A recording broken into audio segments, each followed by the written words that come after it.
The experiences of Africans under European oppression also gave rise to entirely new cultural forms.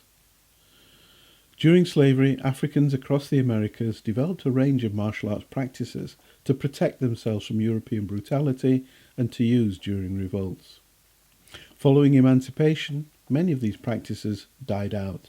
In North America, the small number of Africans were surrounded by a large number of Europeans with an aggressive superiority complex.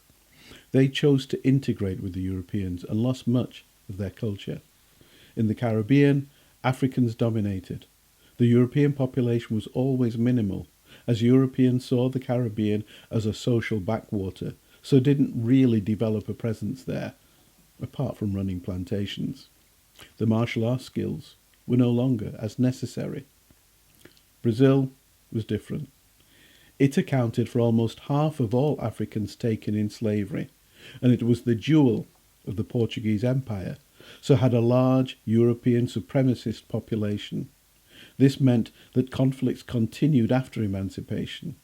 Africans in Brazil continued to develop their martial arts practices, which they used to protect themselves in the favelas and to strike against racist whites.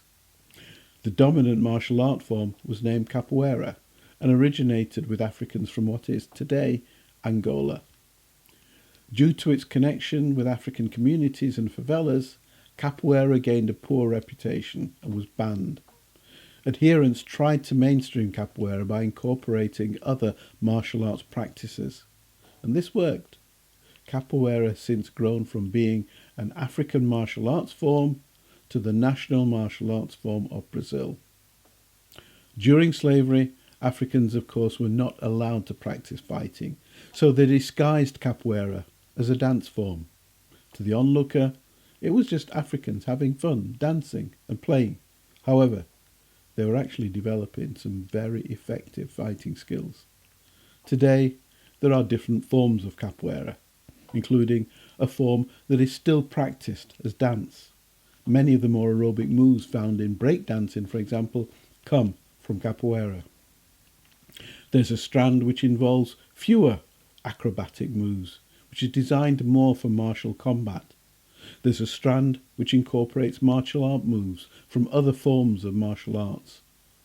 And finally, there's a strand which remains close to the original Capoeira, as developed during slavery. Today, Africans receive little or no credit for the cultural forms developed. Without Africans and the African experience, we would have no black music, black churches, black dance, and the world's popular culture would be almost non-existent. African culture is all around us, but invisible to the eye, blinded by centuries of European imperialism. We've lost our birthright and any indication of who we really are. All answers to questions such as, why are we different? Why do we look different? Why do we talk differently? Why is our music, our style, our food different? Without Africa, we could never answer any of these questions. Africa gave us all of these things, yet we refer to England, France, Holland, etc. as our mother countries, and deny any connection with Africa.